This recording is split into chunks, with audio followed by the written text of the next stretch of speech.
Welcome to the AI Foundational Learning component of the IBM Architectural Advantage pre-work. To make sense of many details in IBM's architectural approach, it's important to pause and build a shared understanding of the fundamentals behind generative AI. While most technical professionals know enough not to assume that concepts like large language models and AI agents are black boxes that just work, many would struggle to explain the mechanics, even at a high level. However, these foundational concepts have real architectural implications. By grounding ourselves in core ideas, such as how LLMs process language and generate responses, how reasoning enables AI agents, and how knowledge can be added to an LLM, we'll be better equipped to drive architectural conversations, make informed design decisions, and understand where IBM's tools add value and where they don't.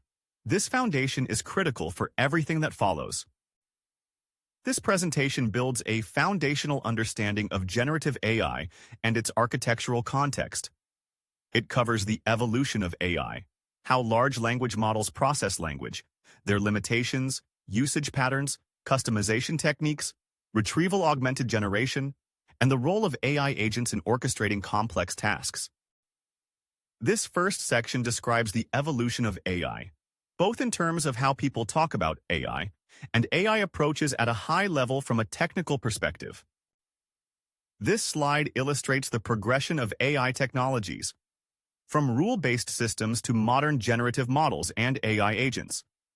This highlights how each stage addresses limitations of the previous approach and set the stage for today's innovations. It also illustrates how the term AI is not particularly useful from a technical perspective, as its meaning has evolved with technologies. The beginning of widespread practical applications of AI, or more accurately what people referred to as AI, began in the 1980s with expert systems. These are rule-based engines where programmers encoded decision-making logic using techniques like if-then-else statements. Expert systems are effective for well-defined problems, but they struggle with complexity. For tasks such as determining loan eligibility or detecting fraudulent insurance claims, the number of rules can quickly become unmanageable. These systems are not scalable. In the 2000s, adoption of machine learning introduced a fundamentally different approach. Instead of hard-coded rules, models are trained on large sets of examples. Data scientists curate structured datasets and use them to train models for specific tasks, such as mortgage approvals or claims processing. Machine learning handles complexity better than expert systems, but it requires extensive effort to prepare and maintain high-quality labeled data. Deep learning, a subset of machine learning, emerged in the 2010s. It relies on neural networks, which were historically limited by computational demands. Progress accelerated when three factors converged: availability of massive volumes of labeled data, new deep learning algorithms, and affordable high-performance hardware, specifically GPUs.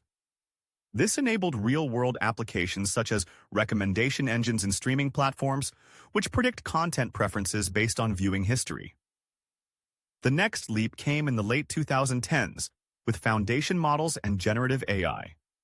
Unlike traditional machine learning, these models are trained on enormous, largely unlabeled datasets using self-supervised learning. Foundation models are general-purpose and can be adapted for countless applications. With the release of ChatGPT in late 2022, hype around generative AI has swept the world and continues to do so. Building on generative AI, AI agents represent a continued evolution. They combine the reasoning capabilities of LLMs with tools, workflows, and context awareness to perform multi-step tasks autonomously. This shift moves AI from simply generating outputs to orchestrating actions, enabling more sophisticated and integrated solutions. Although a significant amount of time is spent obtaining and preparing data for machine learning, the bulk of the ML workflow is focused on building, training, deploying, and monitoring models. The term models gets used frequently and is a core concept. The essence of machine learning can be boiled down to three things. An organization has historical data. Patterns exist in this data. Once a pattern is identified, it can be used to make predictions about future actions or behaviors. For people familiar with Yahoo or Google Mail, they will have probably seen a folder named junk or spam. When looking inside this folder, people generally find it contains email messages they didn't really want to receive. When people continuously throw away messages that come from the same sender without reading them, at some point they will discover that these messages are automatically placed in the junk spam folder by their email provider. It's a good bet that an ML algorithm was used. Create a model that performs these spam filtering tasks. Therefore, spam filtering is an excellent example to illustrate what a machine learning model is. In the illustration shown on this slide, a learning model consists of two components: an algorithm a data scientist chose in order to find a pattern that exists based on the probability that it will do the task it's expected to do once it has been trained. In this case, a pattern that indicates whether an incoming email message is spam. ML models can be thought of as having two phases, a training phase and a prediction or scoring phase. Going back to the email spam filtering example, a typical spam email message contains words like sweepstakes, inheritance, or Viagra. On the other hand, these words probably don't appear very often in emails people are likely to be considered valid. During the model training phase, the data scientist would tell the chosen algorithm to look at historical data and note the probability with which each of these words appear in both spam and valid email messages. For example, if it is known that 6,000 out of 10,000 messages in the training dataset are spam, and if the word sweepstakes appears in 2,000 spam emails and 10 valid emails, the probability that a spam email message contains the word sweepstakes is 0.333. And the probability that this word will appear in a valid email message is 0.025. Thus, if an incoming email message contains the word sweepstakes, the probability that the message is spam is much higher than the probability that the message is valid. A foundation model is a relatively new type of machine learning model designed for broad, adaptable use rather than a single, narrowly defined task. Traditional ML models typically produce specific outputs, such as predictions or classifications. In contrast, foundation models can generate a wide range of outputs. For example, the most common foundation models work with text and are known as large language models. These models can produce human-readable text, computer code, or even synthetic datasets. Other foundation models generate non-text outputs such as images, video, and music, all based on input prompts. At a high level, the training pattern for foundation models resembles traditional ML, but with key differences. Instead of labeled datasets, foundation models are trained on massive volumes of unlabeled data using self-supervised learning techniques. This process is extremely compute-intensive. This is far more demanding than traditional ML training. Large-scale models from providers such as OpenAI, Anthropic, and Google often require hundreds of GPUs running for weeks to process internet-scale datasets. Once training is complete, the model is deployed and is available for inferencing, where it processes user input to generate outputs. Computing inferences is also compute-intensive because these models require significant memory and GPU resources to operate efficiently. This contrasts sharply with scoring traditional ML models, which is a relatively lightweight and inexpensive activity. Large language models operate on a simple principle: predict the next piece of text. Every interaction with an LLM is essentially a text completion task. When a phrase like, "I took my dog," is submitted, the model evaluates the context and predicts the most probable continuation. In this case, this could be "for a walk." This prediction is based on patterns learned from vast amounts of text processed during training. The model doesn't know facts in the human sense. It calculates probabilities for what words or tokens are likely to come next. This mechanism underpins everything LLMs do, from answering questions to writing code or summarizing documents. This diagram represents the basic structure of a neural network, which is the foundation of how large language models operate. Neural networks are inspired by the way biological neurons process information, but in practice, they are mathematical systems designed to recognize patterns. Each circle in the network is a node, and each line connecting them is an edge. Together, they form layers that transform input data into an output through a series of weighted calculations. Nodes are the fundamental units of a neural network. Each node represents a specific entity or feature in the data. For example, in a language model, nodes might correspond to concepts such as a location, a person, or a product. Nodes don't store words directly, but they hold numerical representations that capture relationships and meaning. These nodes work collectively to process and interpret patterns in text. Edges are the connections between nodes. They define how information flows through the network. Each edge represents a relationship or dependency between two nodes. In a language model, these relationships help determine how strongly one concept influences another. For example, the word dog might have a strong connection to walk, but a weaker connection to finance. These connections are critical for predicting the next word in a sequence. Weights are values assigned to edges that determine the strength or importance of a connection. They influence how information flows through the network and how much impact one node has on another. When the model processes input, it multiplies node values by these weights to calculate outputs. Adjusting weights during training is how the model learns patterns. Here are some examples. In a road network, an edge weight might represent distance in kilometers. In a social graph, it could reflect the frequency of interaction between two people. In a knowledge graph, it might indicate confidence in a relationship between concepts. In a language model, weights capture how strongly one token relates to another. For instance, dog and walk would have a higher weight than dog and finance because they frequently appear together in text.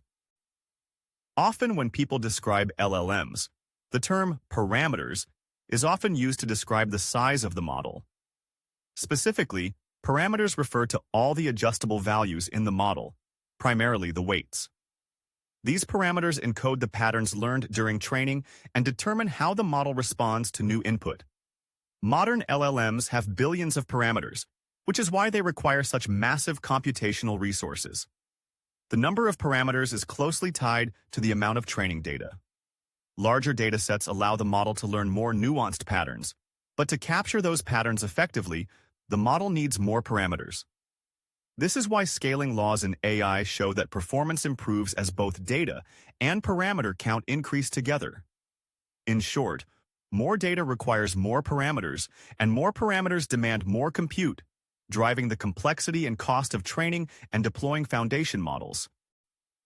This slide connects the abstract structure of the neural network to language processing. Words don't live in individual nodes. They pass through layers of the network. The input layer receives the tokenized representation of text. The hidden layers perform transformations using weights and parameters, and the output layer predicts the next token. Each layer refines the representation, moving from raw input toward a probabilistic prediction of what comes next, which serve as the input for the neural network. Tokenization is essential because the model operates on numbers, not raw text. Before text can enter the neural network, it must be converted into a numerical format the model can process. This begins with the tokenizer, shown here as the first box in front of the network. The tokenizer breaks text into smaller units called tokens. These might be words, subwords, or even characters. For example, the sentence, "I took my dog for a walk," could become tokens like, "I took my dog for a walk." These tokens are then mapped to numeric IDs. Next comes the embeddings step, represented by the second box. Each token is transformed into a high-dimensional vector, which is a list of numbers that captures semantic meaning and relationships. For instance, the embeddings for dog and walk will be closer together than dog and finance, because they share similar contexts in language. These embeddings are the actual input to the neural network, enabling it to process text mathematically rather than as raw words.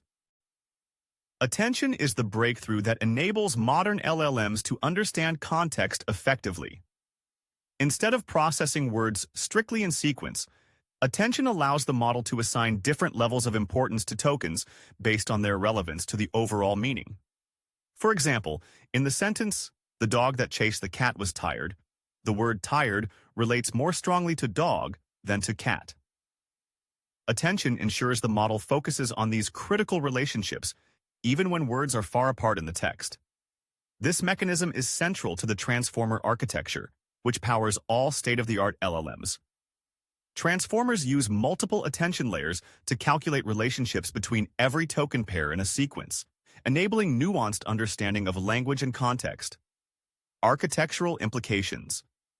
Attention is computationally expensive because it requires comparing every token to every other token in the input. This drives memory and processing requirements, especially for long context windows.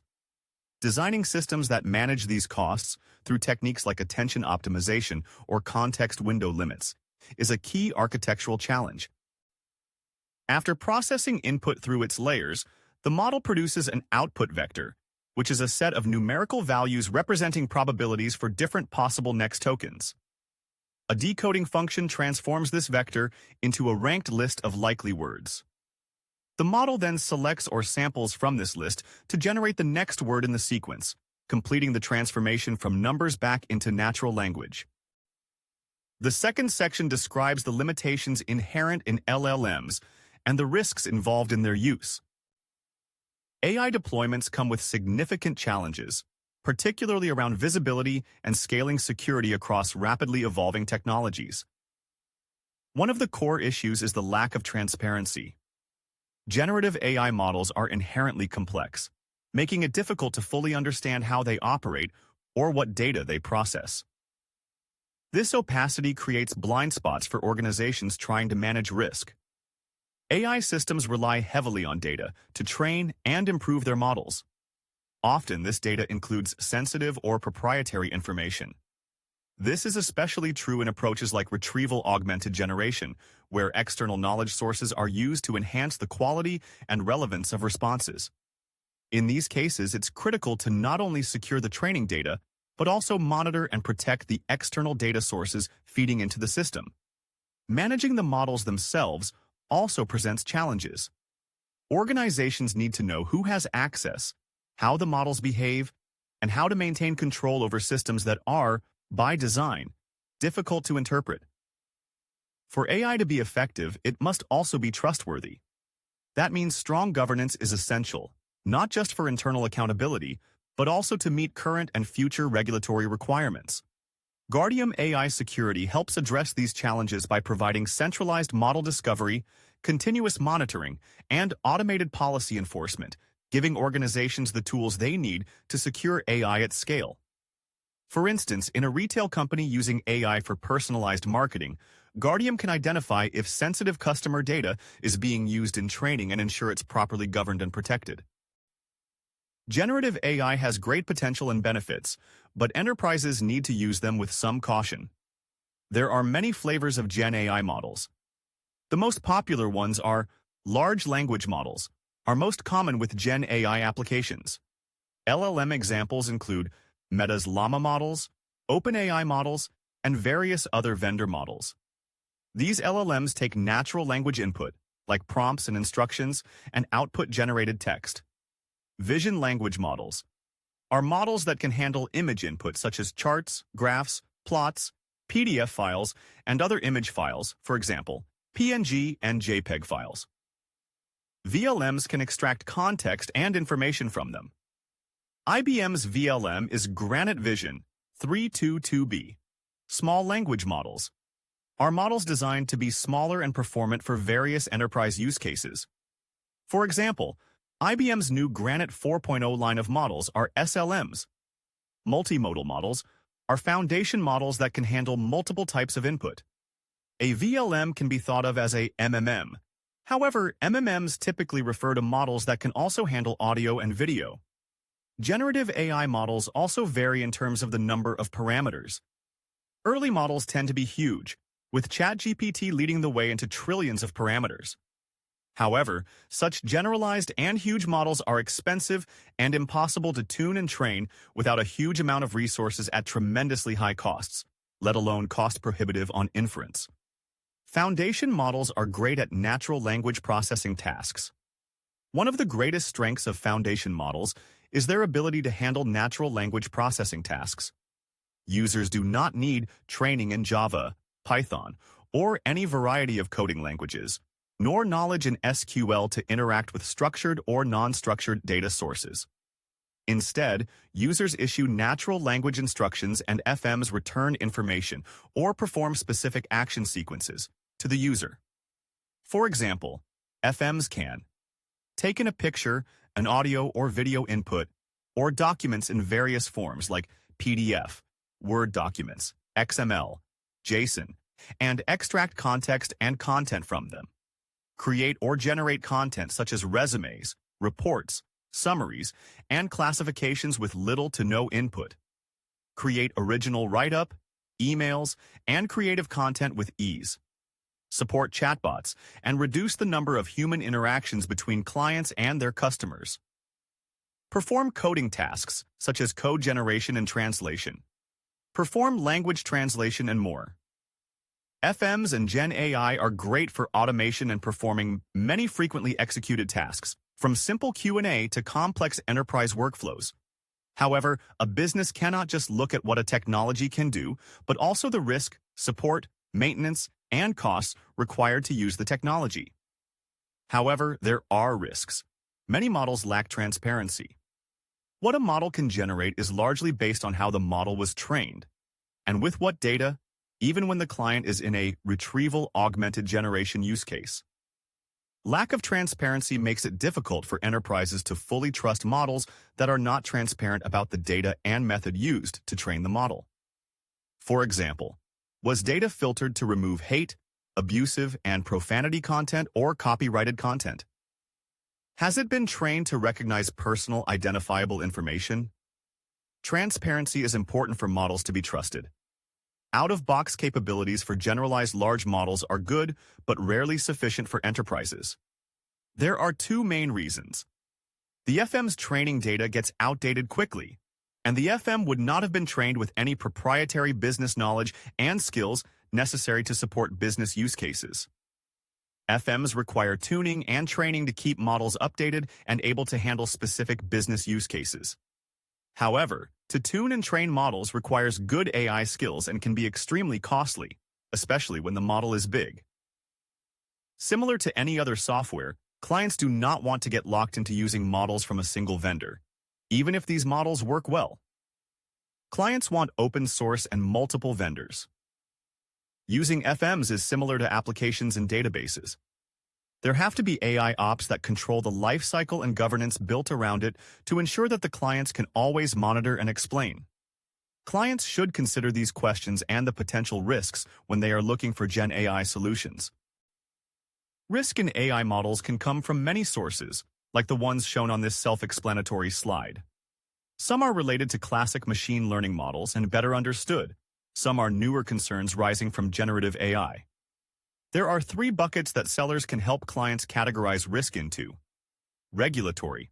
With AI legislation progressing in many parts of the world, organizations that do not have this under control risk big fines. Reputational. Even if something isn't illegal, organizations must consider whether they want to end up in the news as an example of AI gone bad.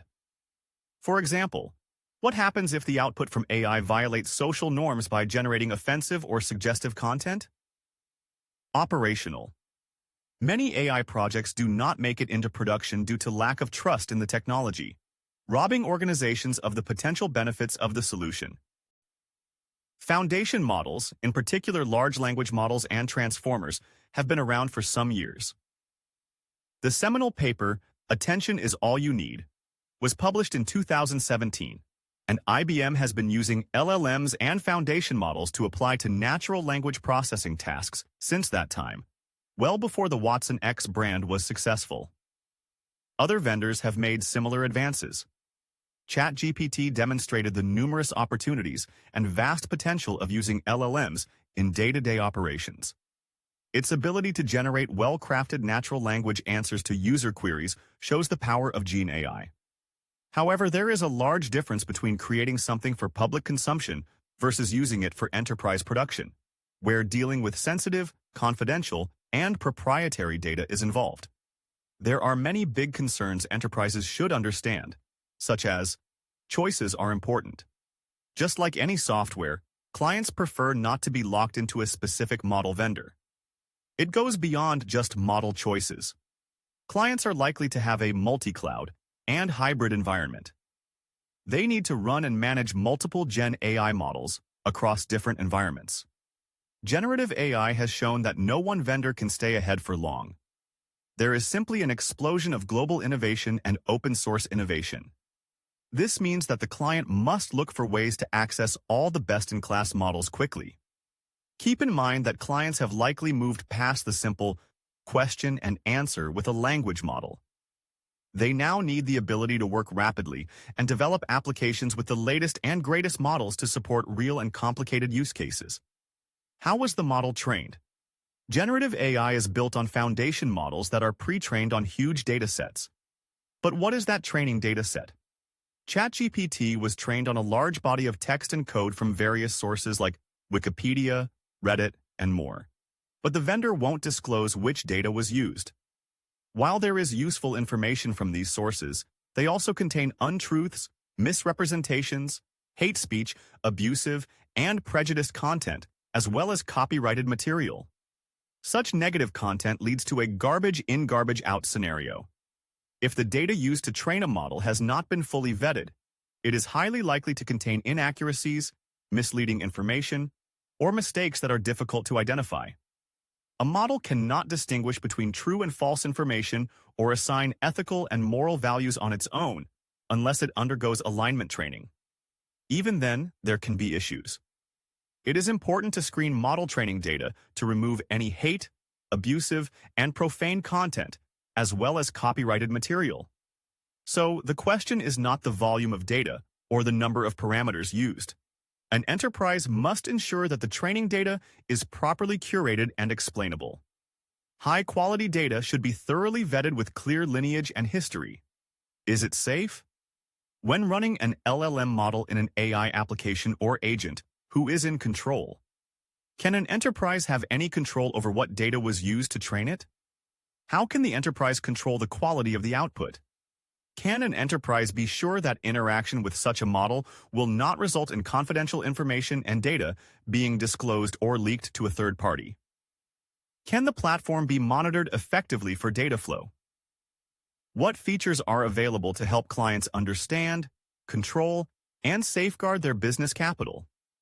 Safety essentially comes down to the effectiveness of AI model operations and governance. Can they be customized? Can the platform be run in a private setting to ensure safety? What about hybrid multi-cloud? A general model might be good for general queries, but how can an enterprise train it with its own data to support tasks specific to it? Can clients update and modify the model to make it more suitable to their specific industry and business? Can these models be extended? What application programming interfaces are available to operationalize the platform? How can enterprises integrate their existing applications with the LLM? What about tooling? Clients and their customers rarely interact directly with a foundation model. Instead, they work with applications and user interfaces that make calls to FMs. Their developers want to develop agents and applications. Similar to any software, clients want to quickly use it, derive value from it, and not spend a lot of time learning how to use it. They need a platform that provides extensive tools to tune, train, develop, and deploy agents and applications in a scalable way.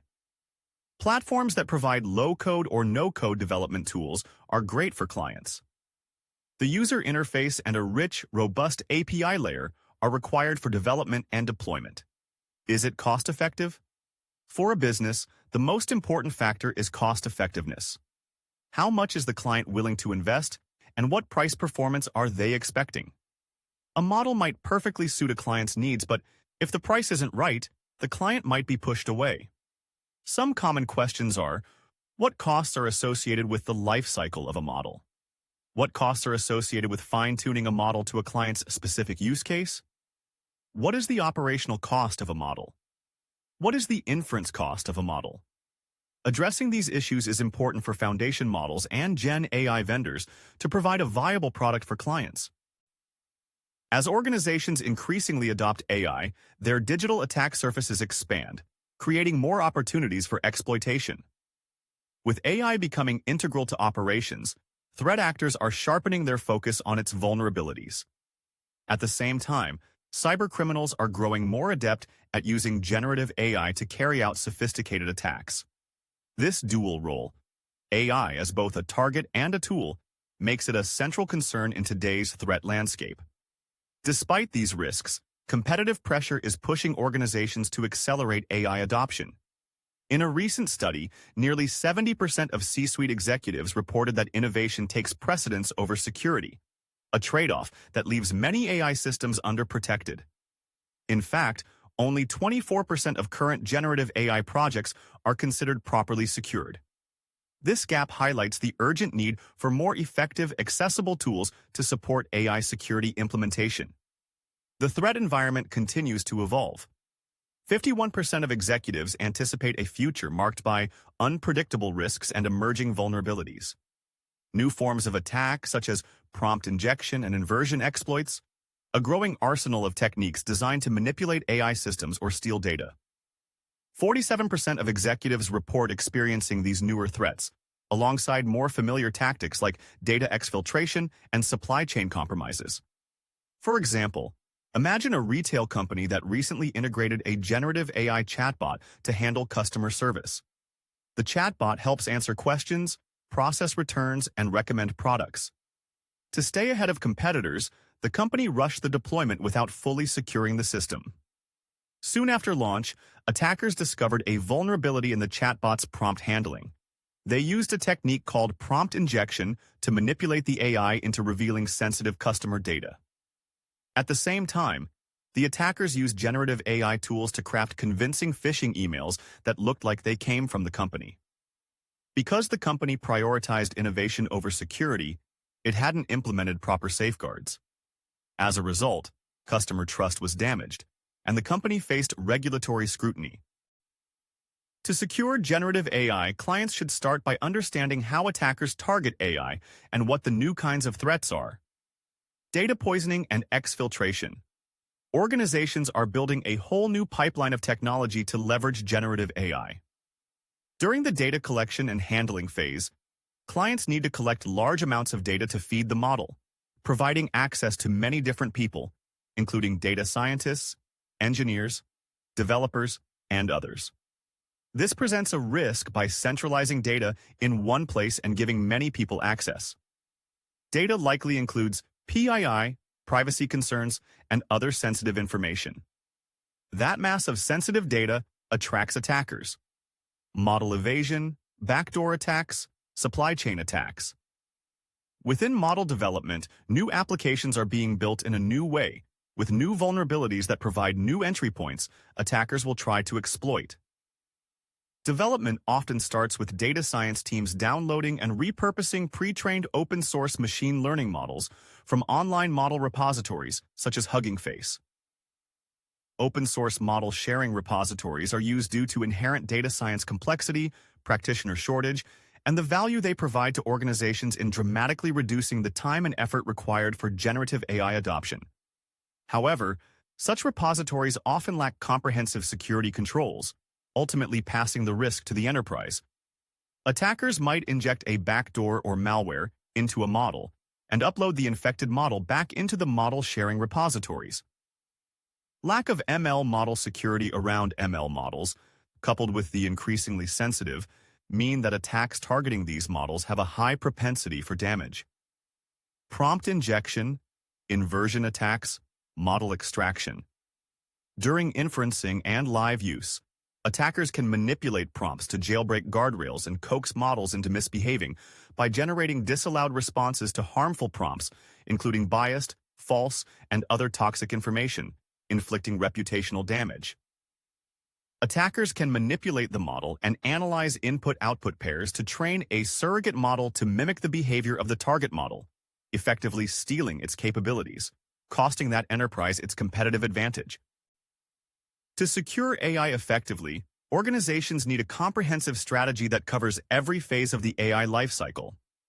This means protecting data, which often include sensitive or proprietary information. Securing the models themselves, ensuring they aren't tampered with or exposed to adversarial inputs. Safeguarding the infrastructure, whether in the cloud or on-premises, where AI workloads are built and deployed. Monitoring real-time usage, including who accesses the models, what data they process, and how they respond. Establishing strong governance to ensure compliance with internal policies and external regulations, while maintaining transparency and accountability. Guardium AI Security is designed to support each of these areas, helping organizations build trust in their AI systems. For example, consider a financial services firm developing its own AI model to automate loan approvals. Guardium can detect if the model is trained on personally identifiable information and ensure that data is properly masked or encrypted. Run automated penetration tests to check for vulnerabilities like prompt injection. Monitor the model's outputs to prevent accidental exposure of sensitive financial data.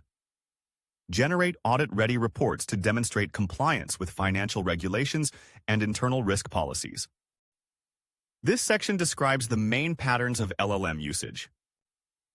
Generative AI has a wide range of applications. This slide illustrates several of the most common use cases observed in current enterprise environments. Summarization. Gen AI can process large volumes of text, such as meeting minutes or contract documents, and generate concise summaries that highlight key points. Classification.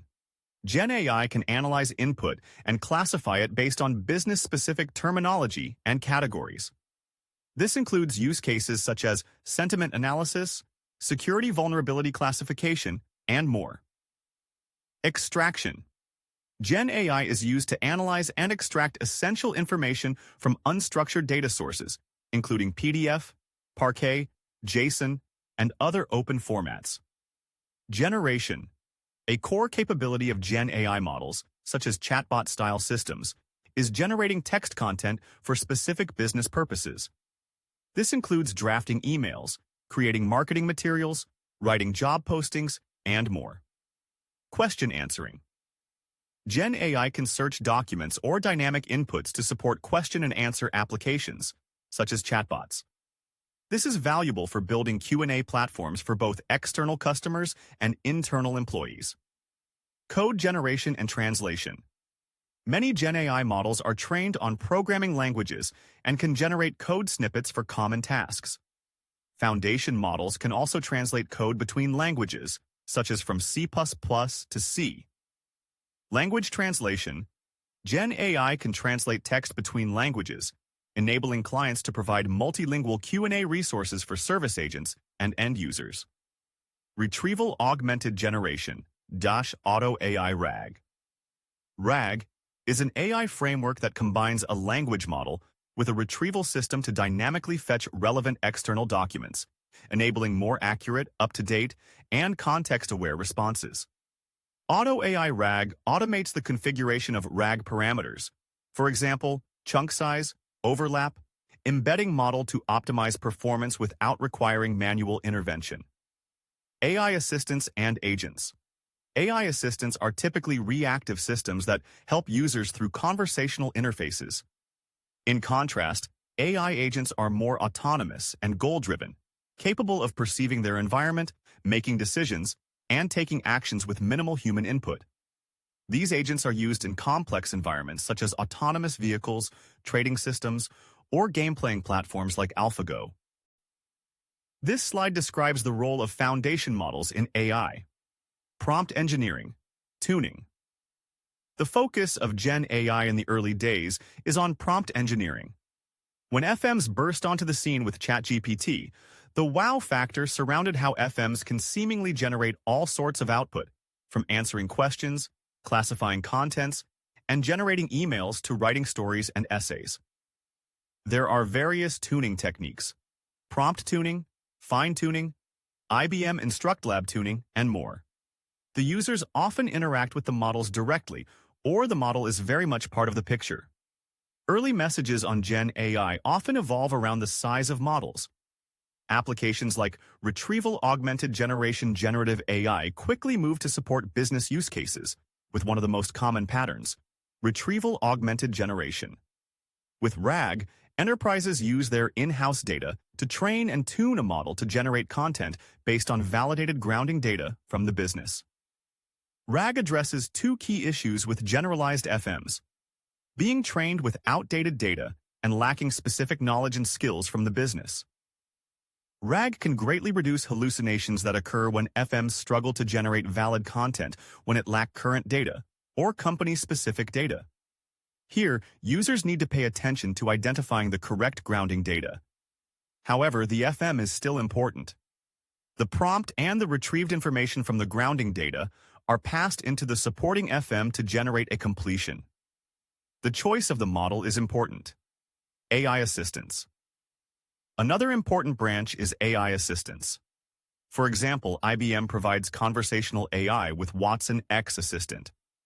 Another prominent IBM assistant is Watson X Code Assistant, which aims to vastly improve developer efficiency. IBM Watson X Code Assistant can perform many coding and code translation tasks, from Ansible to Java, from translating COBOL to Java, and assisting in Z programming tasks. Assistant users are further shielded away from the underlying FM. They simply interact with the assistant to perform some specific tasks. However, assistants, like the Code Assistant, require a code-specific FM to support its functions. In general, AI assistants are designed to assist in specific tasks and require a domain-specific FM to perform well. Again, the choice of model for AI assistant is important. Agentic AI is yet another new frontier for Gen AI. A typical prompt interaction with an FM generates an output. AI assistants often perform chats or some interaction with customers. An AI agent, on the other hand, is designed to act on behalf of the user. AI agents are powered by a think, act, observe loop and can work with other agents and call different tools to perform autonomous actions for the user. In agentic AI, the end user can appreciate the complexities and ability of the application to perform complex logic and carry out tasks with planning. However, agentic AI is still powered by one or more FMs that perform the reasoning, planning, and tool calls. As Gen AI applications evolve and mature, the FM recedes further from the end user. However, the FM is still the heart of Gen AI applications. As such, the choice of models and capabilities is crucial to clients, as what the FMs can do have a direct correlation to the success of clients' AI projects and investments. While generative AI models, particularly large language models, are most prominent in public discourse, they represent only one part of a complete generative AI stack. Typically, there are 4 levels. Infrastructure. This is the foundational layer where generative AI, traditional AI machine learning operations, data, and applications are hosted and executed. For many enterprises, this requires a hybrid environment that includes both localized infrastructure and public cloud components. IBM, in collaboration with Red Hat OpenShift, offers a comprehensive hybrid support model that is unmatched by other generative AI vendors. IBM Watson X.AI, along with other data and AI capabilities, is available both on-premises and across multiple cloud providers. Foundation models. IBM Watson X.AI provides access to IBM's Granite models, as well as other models such as Mixtral and selected open-source models from Hugging Face and DeepSeek.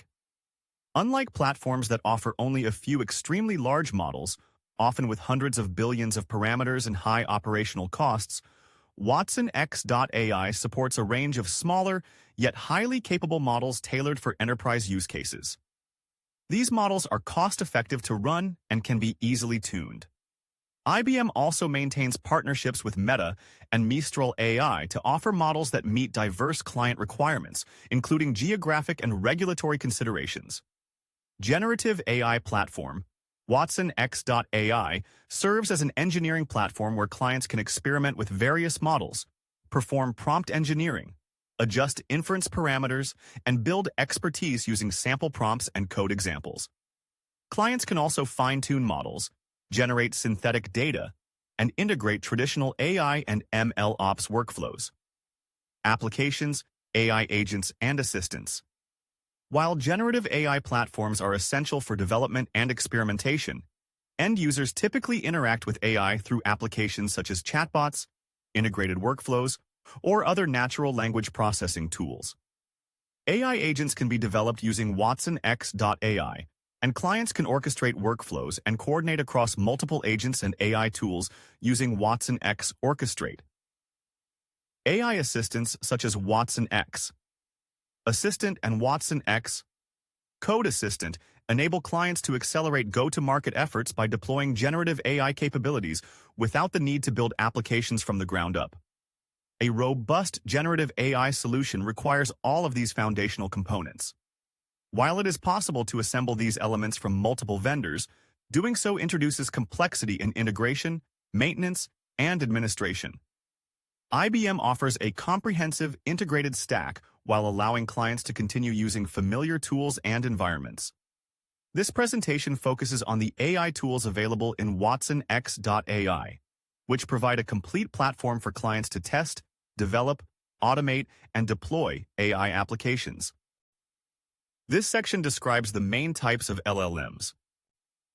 This slide describes some important factors that all clients need to consider when making model selection choices. Foundation model choices and options are vital to the success of any client's Gen AI platform. However, there are so many models to choose from. Some common client questions might include how to choose between different models. What competitive advantages does WatsonX have compared to competitors? How to choose between proprietary, third-party, and open-source models? What's the difference between model sizes? Do larger models necessarily mean better models? What about agentic AI? Does it matter what and which foundation model it uses? Clients should not expect any model to work well for all their use cases out of the box. How to tune and train models. When evaluating large language models for enterprise use, it's important to look beyond just how well they generate text. We start with model accuracy, which reflects how reliably the model produces relevant and coherent outputs. But performance also includes inference speed, how quickly the model can respond, which impacts user experience and system throughput. Next, we consider infrastructure compatibility. Some models are optimized for cloud environments, while others may be deployable on-premises, which is critical for organizations with data residency or security requirements.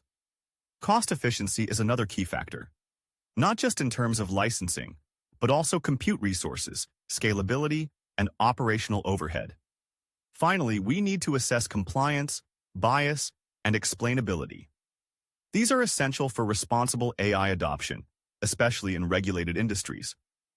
A model must be auditable, fair, and transparent in how it arrives at its outputs. Together, these criteria help determine whether a model is not only powerful, but also practical and trustworthy for real-world applications. Here is a quick look at the more popular model families. This is Llama from Meta. And this is Google Gemini. This is OpenAI. Here you can see the GPT family of models. GPT-5 is the main LLM component behind ChatGPT. This is Claude from Anthropic. And this is the DeepSeek collection of models. To better understand and compare large language models, it's helpful to categorize them along 4 key dimensions. First is architecture. This refers to the underlying neural network design. Most modern LLMs are based on transformer architecture, but variations exist in how layers, attention mechanisms, and training objectives are implemented. Next is training. This includes the type and volume of data used, the training objectives, and whether the model was trained from scratch or fine-tuned from a base model. Training choices directly impact the model's capabilities and biases. The third category is size and scope. This includes the number of parameters, which affects performance and resource requirements, as well as the model's domain coverage. Whether it's general purpose or specialized for tasks like coding or legal language. Finally, we look at deployment and access. Some models are available via public APIs, others are open source and can be self-hosted, and some are proprietary and only available through specific platforms. This affects how organizations can integrate and govern their use of LLMs. Together, these categories help us evaluate which models are best suited for different use cases and environments. LLMs can be categorized by their architecture, which defines how they process and generate language. Encoder-only models like BERT are optimized for understanding and classification tasks. They take in text and produce contextual representations, but don't generate new text. Decoder-only models like GPT are designed for generation. They predict the next word in a sequence based on prior context. Encoder-decoder models, such as T5 or BART, combine both approaches. The encoder processes the input, and the decoder generates output, making them well-suited for tasks like translation or summarization. Understanding these architectures helps clarify what each model is best equipped to do. Large language models can be categorized by how they're trained, which directly influences their behavior and suitability for different tasks. We start with base models, which are pre-trained on massive corpora of text without any specific instruction-following behavior. These models learn general language patterns and are often used as a foundation for further customization. For example, using techniques like LoRa to adapt them to specific domains. Next are instruction-tuned models, which are fine-tuned on datasets that teach them to follow human instructions. This makes them more responsive and useful for task-oriented prompts. Chat or conversational models go a step further. They're instruction-tuned and then refined using reinforcement learning, often with human feedback, to optimize for dialogue quality, coherence, and safety. Then we have reasoning models, which are trained or fine-tuned to improve step-by-step logical reasoning, math, planning, and code generation. These models are designed to handle more complex multi-step tasks. Examples include OpenAI's O-series and specialized versions of Claude. Finally, domain-specific models are adapted for specialized fields like law, medicine, or software development. These models are often built by continuing pre-training or applying lightweight fine-tuning methods like LoRa or adapters to inject domain expertise. Understanding these training approaches helps us choose the right model for the right task, whether it's general-purpose conversation, precise reasoning, or specialized domain knowledge. LLMs vary widely in size and scope, which affects their capabilities, deployment options, and use cases. At one end of the spectrum are frontier models. These are large, general-purpose models trained across multiple domains. Examples include GPT-5, Claude, Gemini, and DeepSeek. They're designed to handle a broad range of tasks and often represent the cutting edge of model performance and scale. On the other end are small or edge-optimized models, sometimes called SLMs. These are lightweight models like Distilbert, Phi-3, or Tiny Llama, designed to run efficiently on local or constrained hardware. They're ideal for use cases where latency, privacy, or cost are critical. Then we have multimodal LLMs, which extend beyond text to handle other types of input like images, audio, and video. Models like GPT-4o, Gemini, and Cosmos 1 are capable of interpreting and generating across multiple modalities, opening up new possibilities for interaction and understanding. Understanding this spectrum helps us match the right model to the right environment, whether it's a powerful cloud-based system or a lightweight edge device. When selecting an LLM, it's important to understand how it can be deployed and accessed.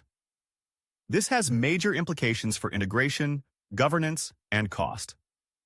Some models like Llama, Mistral, Falcon, and IBM's Granite are open or semi-open, meaning they can be downloaded, fine-tuned, and deployed on-premises or in private cloud environments. This gives organizations more control over data, customization, and infrastructure. In contrast, closed or proprietary models, such as GPT-4, Claude, and Gemini, are only accessible through APIs provided by the model creators. These models often offer cutting-edge capabilities, but come with limitations around transparency, customization, and data residency. There are also hybrid deployment options. Some models are available exclusively as SaaS from the provider, while others can be accessed through major cloud platforms like Azure, AWS, or GCP. A few models offer full flexibility. They can be deployed anywhere, including on-prem, private cloud, or edge environments. Understanding these deployment models helps organizations align LLM selection with their technical, regulatory, and operational requirements. This section explains the need for model customization. To fully harness the potential of generative AI and foundational models, organizations must be able to trust their data and securely access the right data across complex data landscapes to fine-tune their models for business use cases. However, while nearly all public data is represented in foundation models, less than 1% of enterprise data is currently being leveraged by generative AI. To help you understand the different methods, let's first look at the general concepts and level set on the terms. On the right, there is fine-tuning. Fine-tuning is a common approach that works by taking a pre-trained model, with all its billions of parameters, and retraining them. It requires a large amount of labeled data and could take a long time to complete. The end result is a completely new model with updated parameters that will work very well for that one task that corresponds to the labeled data. This approach is effective for smaller models, I.E., 3 billion. But once you get into larger models, they can be computationally prohibitive and extremely expensive to fine-tune. The new model that is created will need to be hosted on the left. We have prompt engineering. This is a manual method to influence your models to fit your task. As mentioned earlier with prompt engineering, you can send a prompt to the model, and if you formed your prompt correctly, you can get the model to give you the response you want. It requires a lot of guessing and ad hoc experimentation in order to figure out how to best phrase and format the prompt to trigger the desired output depending on the size of the model and the complexity of the task. This may or may not be an effective choice. In the middle we have what is called prompt tuning. Instead of retraining the parameters of your foundation model, you can retrain just a subset of parameters. In that process, an adapter is created that sits on top of the model which can be used to repurpose that model for different tasks. Advantages are that it requires less labeled data, and therefore is far cheaper computationally and faster to complete. Also, since this method doesn't create a separate copy of the pre-trained model, you can realize the true benefits of foundation models serving many different tasks and applications. Remember from earlier in the presentation that a model's weights are values assigned to edges that determine the strength or importance of a connection. They influence how information flows through the network and how much impact one node has on another. When the model processes input, it multiplies node values by these weights to calculate outputs. Adjusting weights during training is how the model learns patterns. This diagram shows how parameter-efficient fine-tuning, or PEFT, works. Instead of retraining the entire model, PEFT modifies only a small subset of the weights, typically in specific layers or components. This allows organizations to adapt large models to new tasks or domains with minimal compute and data.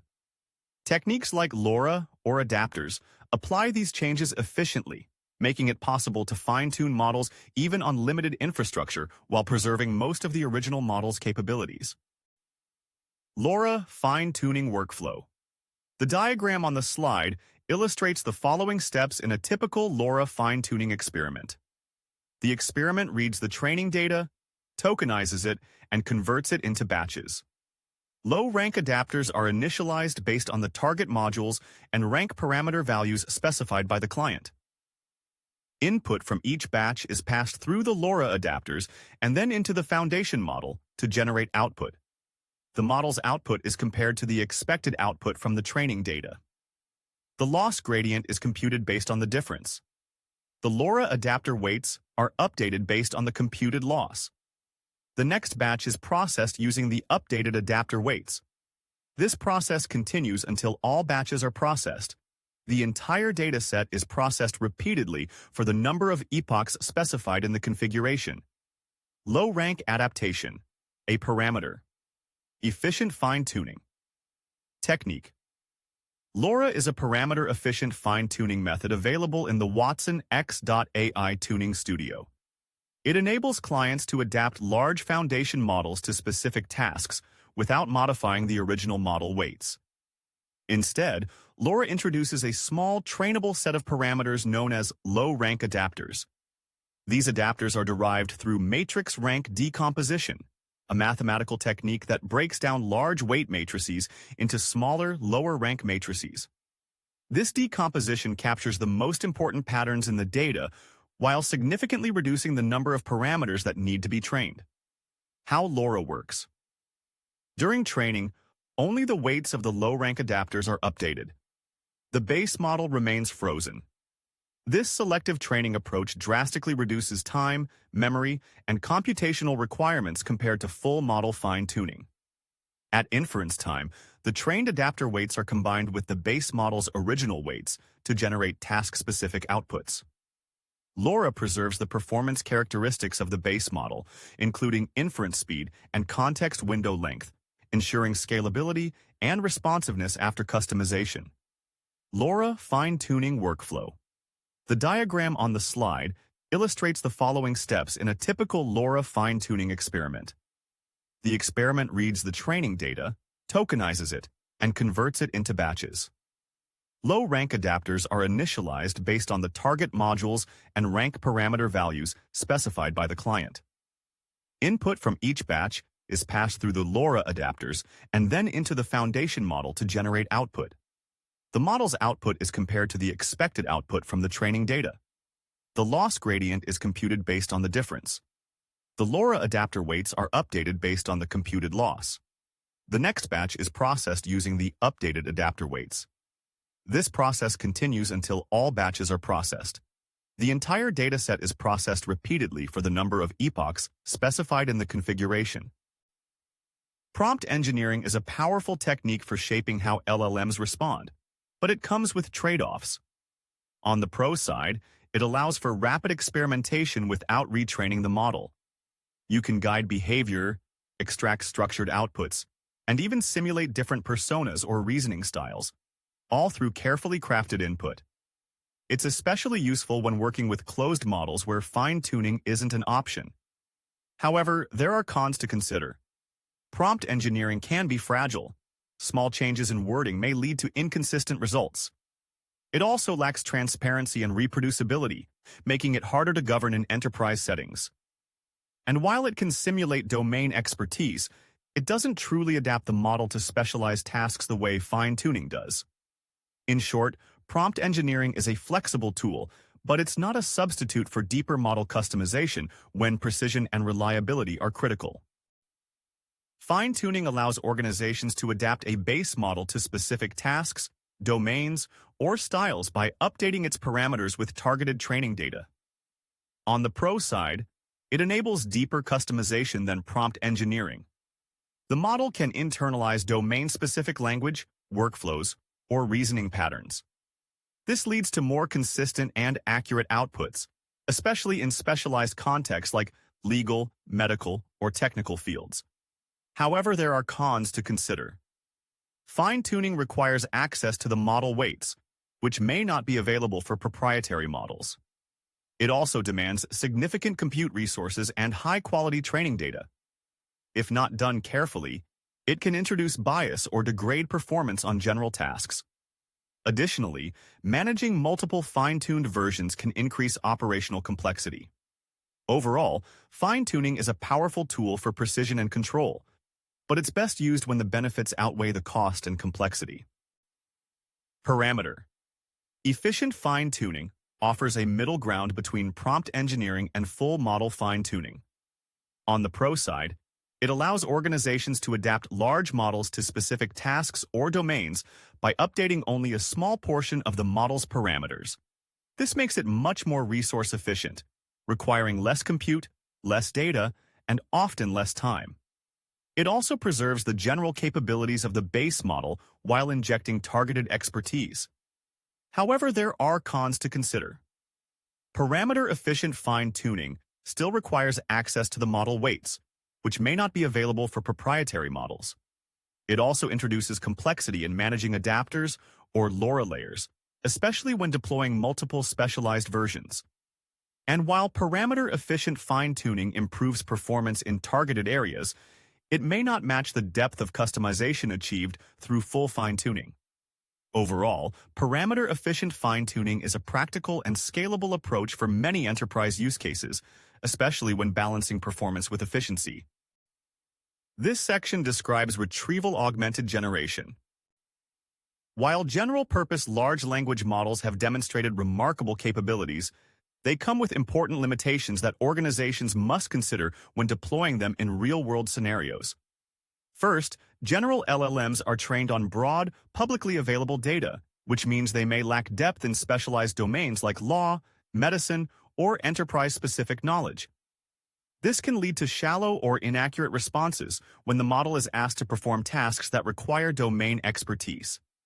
Additionally, these models are prone to hallucinations, where they confidently generating incorrect or fabricated information, especially when asked about niche topics or when the input is ambiguous. Another key limitation is the lack of context awareness and memory. General LLMs typically operate statelessly, meaning they don't retain information across sessions unless explicitly designed to do so. This makes it difficult to build long-running workflows or personalized experiences without additional orchestration or memory layers. Finally, general models often fall short in areas like compliance, explainability, and bias mitigation. Because they're trained on vast and diverse datasets, they can inadvertently reflect harmful stereotypes or produce outputs that are difficult to audit, posing risks in regulated industries. These limitations highlight the need for customization, grounding, and careful evaluation when integrating LLMs into enterprise applications. Pre-trained large language models are built to handle generalized tasks. An LLM might also be trained or fine-tuned for a particular domain, but it's still intended to be general use within that domain. These models are typically trained on public data, which means that they likely would not have been trained on terms, concepts, or jargon specific to a particular business. The result is that there might be business-related activities that LLMs are not good at. Consider a bank's chatbot that uses an LLM to help answer questions from the bank's customers. A customer might ask, "How do I open a savings account?" Having been trained on data that includes web pages and FAQs associated with most banks around the world, the instructions generated by the LLM would likely appear detailed and reasonable, but it's highly unlikely that it matches the process and the specific steps that the bank needs their customers to follow. One approach to improving the accuracy, robustness, and trustworthiness of a model within a specific business domain would be to fine-tune the model using additional business-related information and changing the model itself through this process. For the aforementioned bank example, this could mean including all the bank's web pages, frequently asked questions, how-to documentation, and customer support instructional scripts as part of the additional training. However, LLMs are very big and are trained on specialized hardware, with lots and lots of costly graphical processing units, which speed up model training. As such, any further tuning of a model might not be practical or even possible for a business to do. An alternative approach that is seeing widespread use is retrieval-augmented generation. Meta AI researchers introduced this concept in 2020. RAG is an AI framework for improving the quality of LLM-generated responses by grounding a model on external sources of knowledge to supplement the LLM's internal representation of information. In the bank example, this could be the same kind of business-related documentation listed earlier. Not only does this approach provide domain-informed responses, but it's done in a much more economical way. The LLM itself is not altered as part of this process and remains as is. A system incorporating RAG requires additional components. A knowledge base, which could be any collection of information containing artifacts, such as product documentation, a collection of PDF files, or customer support tickets.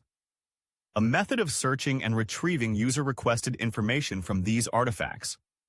Many articles on RAG assume the use of a vector database, but any reliable search and retrieve methods, searching tools, such as IBM Watson Discovery, or even a SQL database may suffice.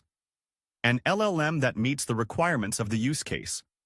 When prompting an LLM to generate a response based on the user's request, the retrieved information is included as context.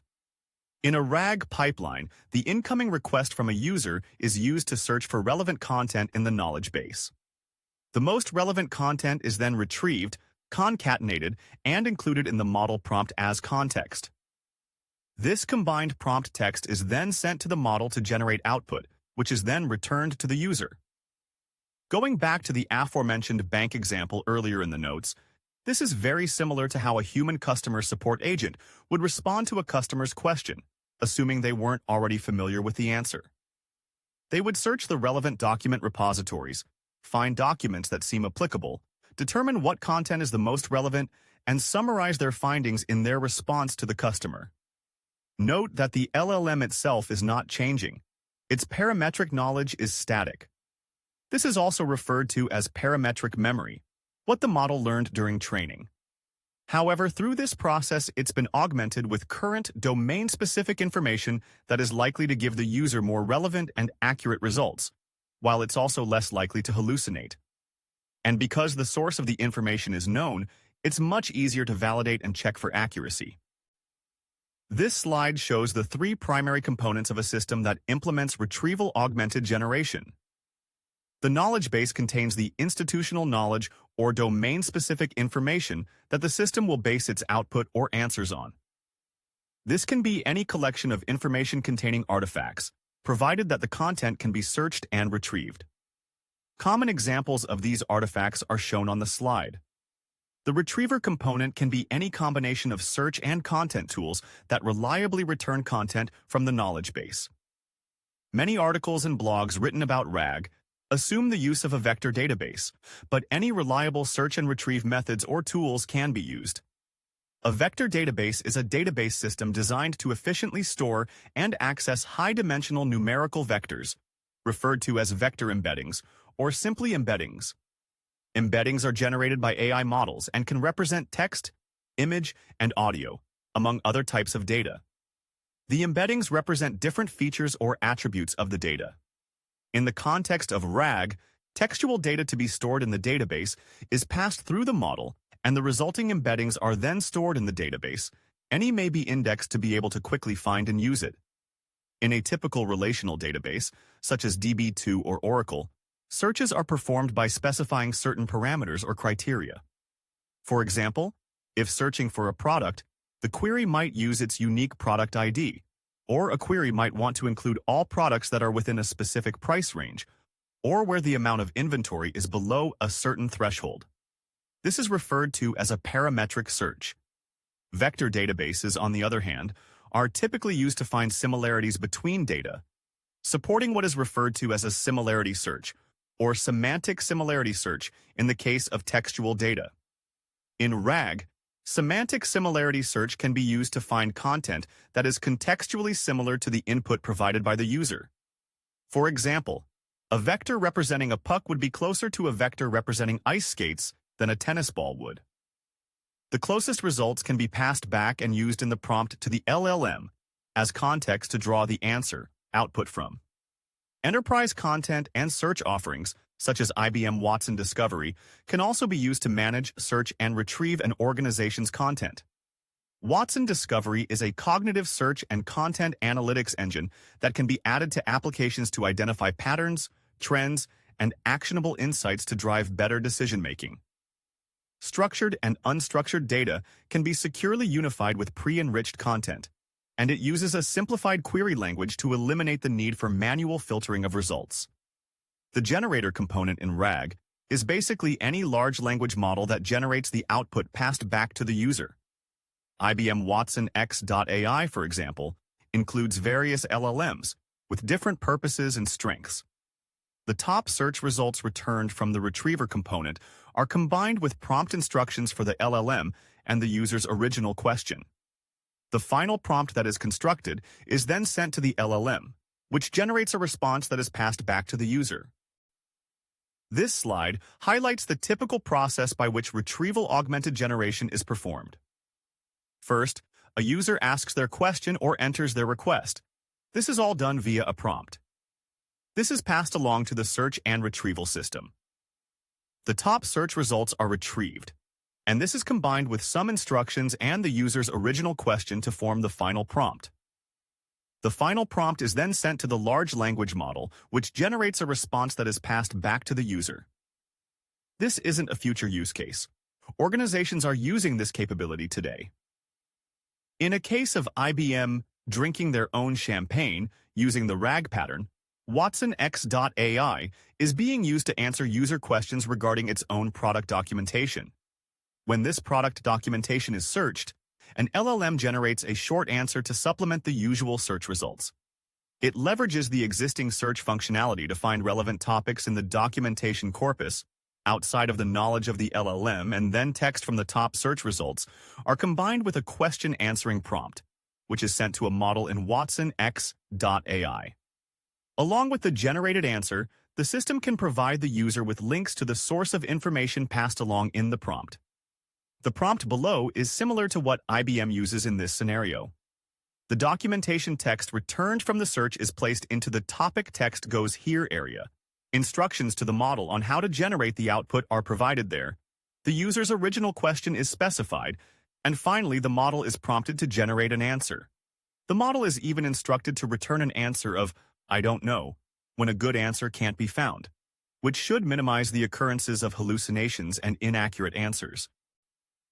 Retrieval-augmented generation is a powerful approach to AI that combines natural language generation with information retrieval to create more contextually relevant, accurate, and informative content.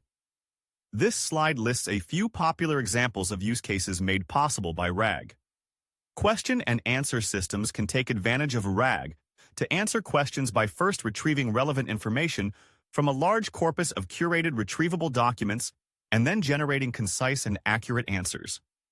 Chatbots and virtual assistants can utilize RAG to provide more contextually relevant responses to user queries by incorporating information retrieved from knowledge bases, FAQs, and the web, among other sources of documentation. Recommendation systems can help generate personalized recommendations for products, content, or services by retrieving information related to a user's up-to-date preferences and historical interactions, and then generating recommendations that are contextually relevant. For content summarization, RAG can be used to create a concise, yet informative, summary by retrieving relevant and curated information from various sources and then generating a coherent summary. Summarization is relevant to many industries and scenarios. For example, news article summarization for social media platforms, generation of educational lesson plans based on course content, assisting healthcare professionals by generating patient summaries and treatment recommendations, summarization of legal contracts or documents, and in academic research for generating summaries of academic papers related to a particular research topic. RAG can assist content creators with content generation. For example, relevant updated documentation can be queried with RAG to generate articles, blog posts, or reports. Advertising agencies can generate effective ad copy by retrieving customer reviews, testimonials, and relevant data to highlight product or service features. Social media platforms can utilize this technology to help users create engaging and contextually relevant posts by retrieving trending topics and related content, and then generating personalized posts. In the code generation use case, RAG can assist in generating functions or code snippets by retrieving relevant examples from code repositories and then generating code tailored to the developer's needs. Additionally, comments can be generated by retrieving relevant information about variables, functions, and methods to aid in code comprehension and documentation. This slide shows the advantage of a semantic search over a syntactic search. On the left-hand side are terminologies used in official documents. Information in official business documents will use business terms such as paid leave of absence, such as what is found in IBM human resource documents, or corporate asses in a bank's code of ethics, or revenue, profits, benefits, as in a 10K form. However, a user does not necessarily use or even know these terms. A user is likely to use natural language processing terms such as day off, my MacBook, or simply money in their search. Using a syntactic search, the retriever in a RAG pattern would not be able to find useful information. However, Using semantic search, the retrieval can find data points that are semantically close to day off and retrieve information associated with paid leave of absence. Likewise, the retriever would look for terms like assets when a user asks about his/her MacBook, or look up information associated with revenue, profits, benefits, etc. when a user asks about money. While syntactic search won't return useful information, putting this data in a vector database allows a semantic search to retrieve information that may not match the query word for word but is highly relevant. With a vector database, it is possible to calculate and find words that are semantically close but not syntactically matched.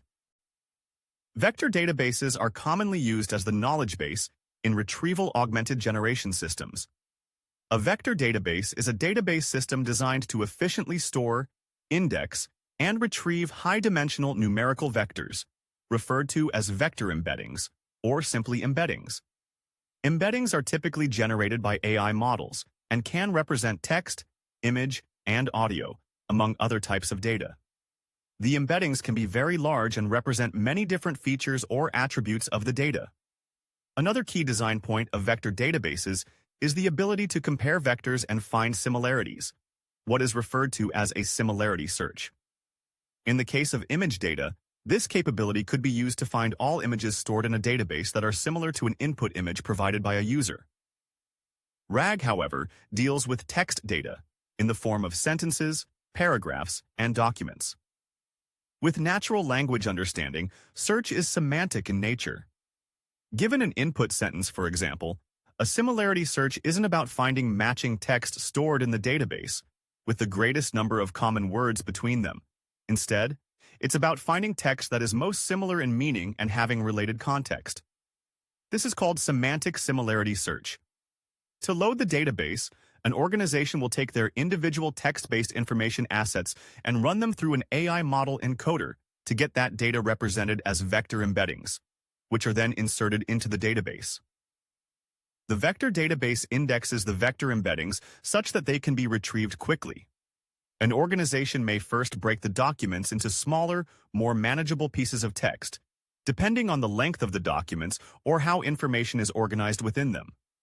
When a user later queries the system, the input query is also converted into a vector by the AI model encoder, and a similarity search is performed to find the most similar document vectors in the corpus. The amount of document vectors returned can be adjusted depending on need, having a narrow set of documents returned, or a wider, more broad set of data. Depending on the specific vendor database and how it's being used, the documents themselves may also be stored in the database along with their embeddings, or they may have an identifier associated with the embeddings which reference the base documents residing in an outside system. The documents are retrieved accordingly and are passed back to the RAG system. Examples of vector databases include Milvus, Chroma, Pinecone, Weaviate, and Qdrant. These are referred to as pure vector databases, as they've been designed specifically for that purpose. Additionally, non-vector databases such as SingleStore, Elasticsearch, and Redis have been adding support for storing and querying vector embeddings. A vector database is a database system designed to efficiently store, index, and retrieve high-dimensional numerical vectors, referred to as vector embeddings, or simply embeddings. An embedding is simply an array of floating point numbers, such as 0.1, 0.4, 0.3, 0.5. Embeddings are generated by embedding models and can represent text, image, and audio, among other types of data. Embeddings are not a new concept. Word embeddings, using libraries such as Word2Vec, have been frequently used in natural language understanding.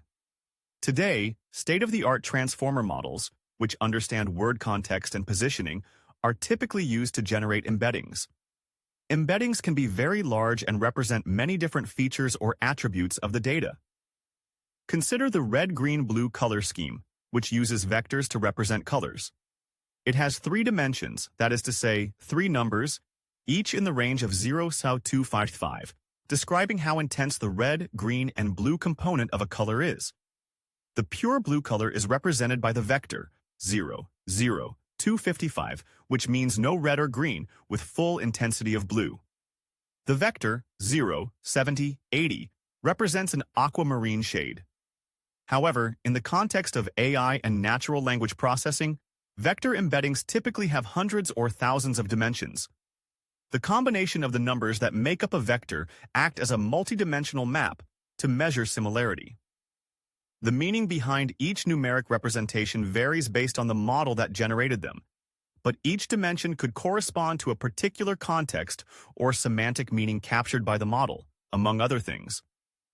Although the vector represents some piece of text, it is unlikely that a person looking at such a highly dimensional vector would be able to make any sense of it or determine what it represents.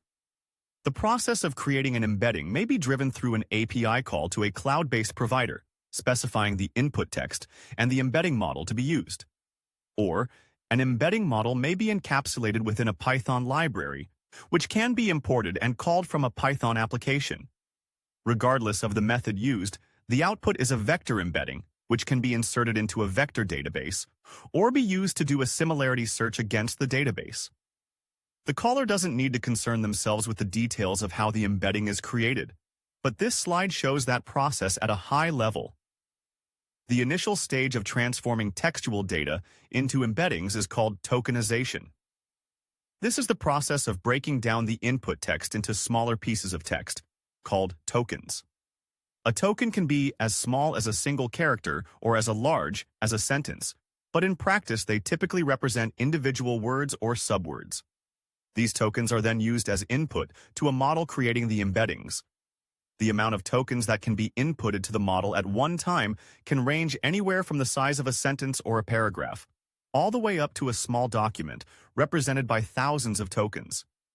It is beyond the scope of this presentation to explain the low-level details of how a model then uses these tokens to create an embedding, but a series of operations are performed that ultimately results in an output vector, embedding for a given set of tokens.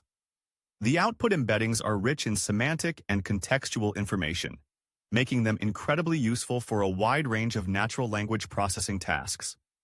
In the context of vector databases, these embeddings serve as the high-dimensional vectors that are stored and queried to retrieve semantically similar results.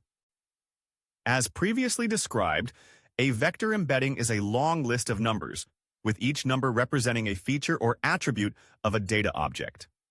Vector embeddings numerically capture the semantic meaning of objects in relation to other objects. Thus, similar objects are grouped together in the vector space, which means the closer mathematically two objects are in a high-dimensional space, the more similar they are. In practice, embeddings contain tens, hundreds, or even thousands of numbers, making it impossible to visualize. Rather than using a complicated high-dimensional example, which would be impossible to draw in any understandable way, the examples on this slide show three-dimensional vector spaces. And rather than passages of text being represented, individual words are. Each point represents a word and its vector location within the vector space.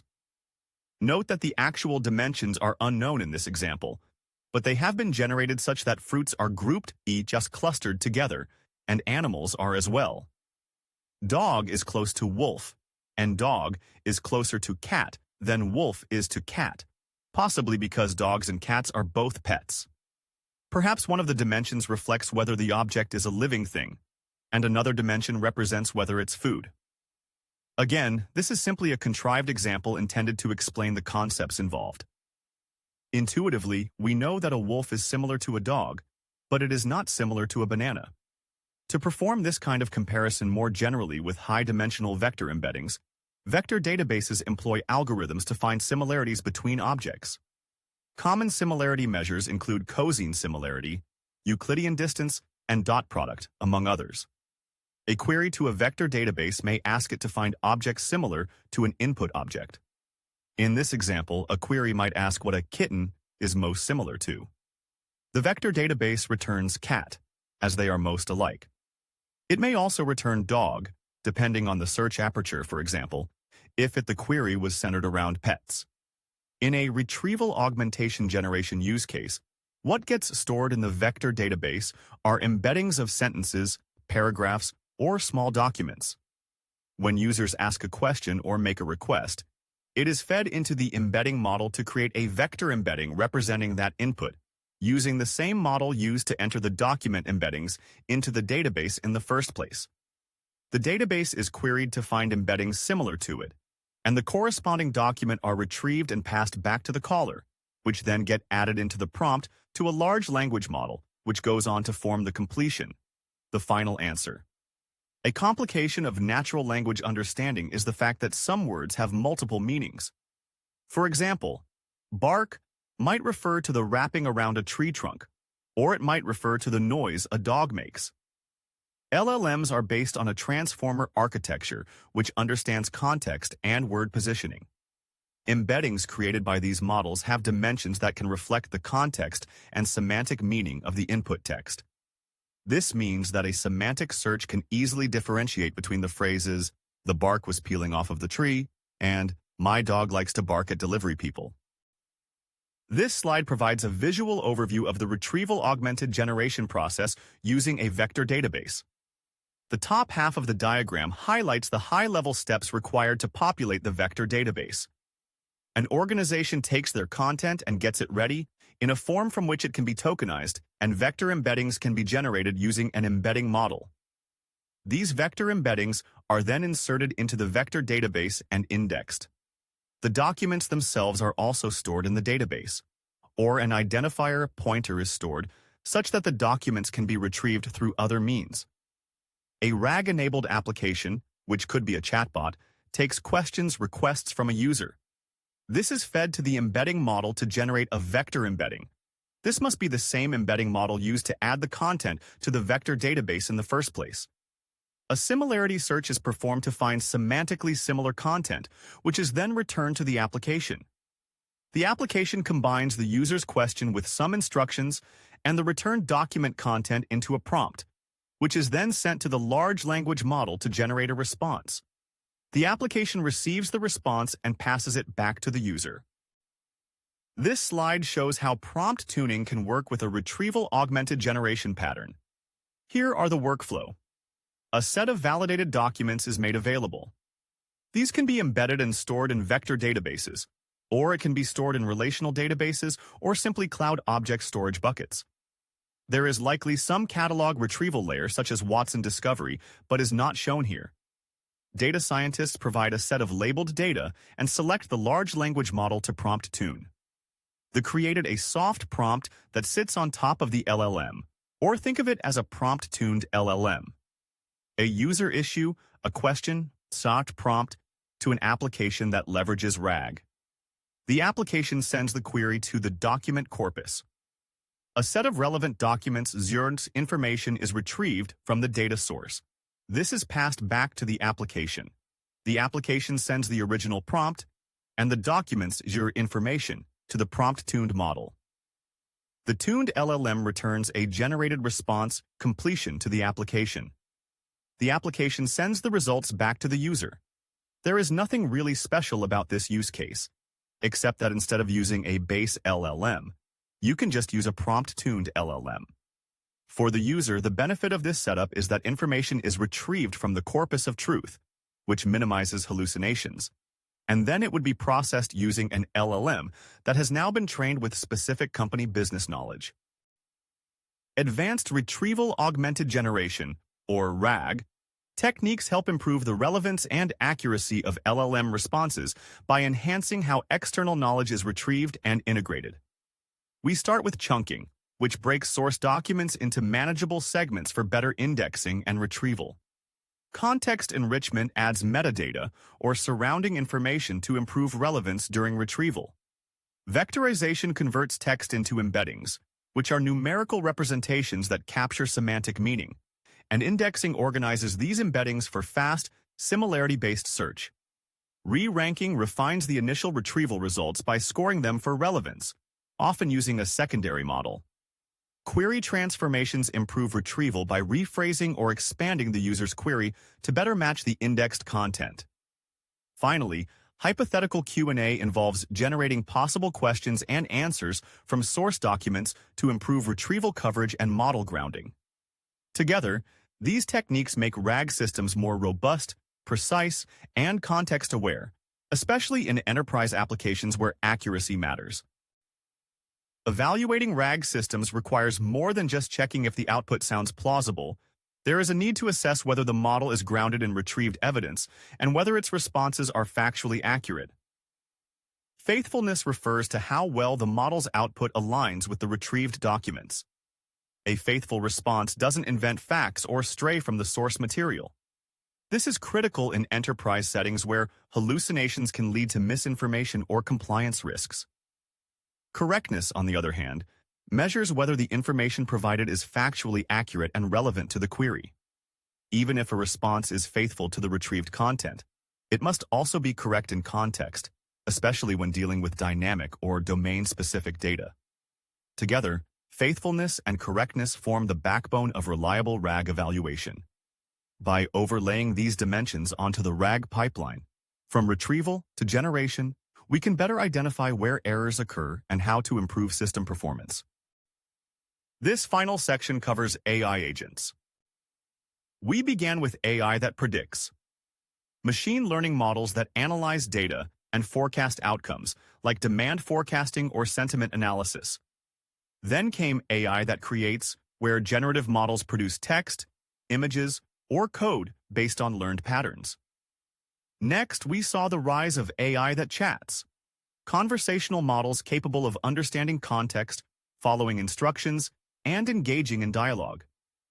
These models brought a more interactive and intuitive way to work with AI. Now, we're entering the era of AI that works.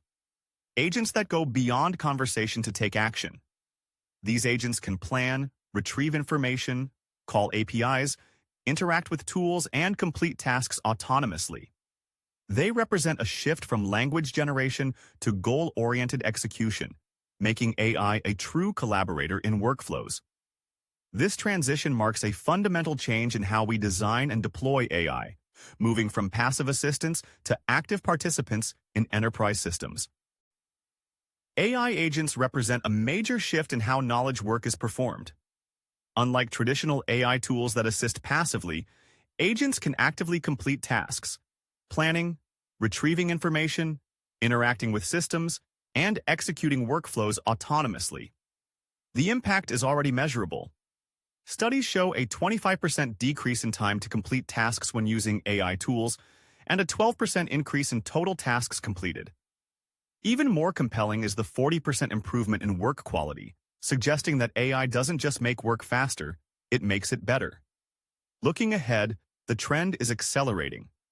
By 2028, it's projected that 1/3 of generative AI interactions will involve autonomous agents. This signals a shift from AI as a conversational assistant to AI as a digital coworker, capable of handling complex, multi-step tasks across domains. This evolution will redefine productivity, especially in roles that rely on information synthesis, decision-making, and repetitive digital tasks. So how do AI agents fit in the broader topic of generative AI? It's fairly well understood that foundation models are trained on very large data sets and work well for general tasks.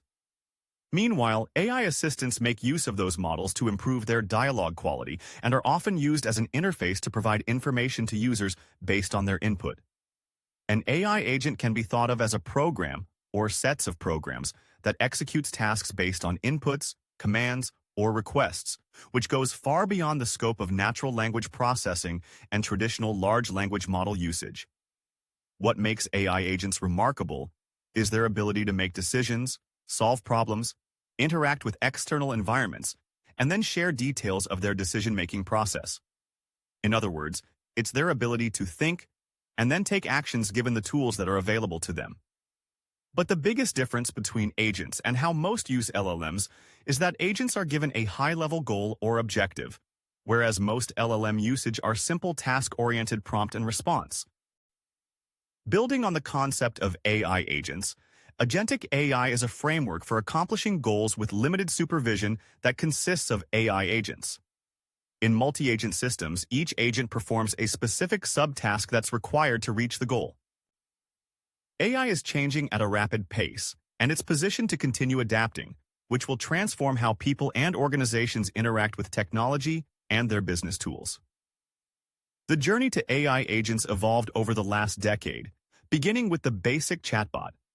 Originally, the chatbots people saw first popping up on web pages were really just rules-based engines that were pre-programmed to respond to frequently asked questions. Eventually, natural language processing capabilities were added to these chatbots, and with this added capability and usefulness, they became known as virtual assistants. Through the use of machine learning and more sophisticated deep learning models, these virtual assistants were able to better interpret user intents, and therefore became much more useful and flexible. Naturally, this progressed to integration with generative AI and large language models, leading to AI assistants with even more natural and human-like dialogue and understanding. This represented a very important moment, because it meant the ability to bring flexibility to the assistant setting, while still maintaining control and governance over these systems, all of which are critically important to the customer's experience.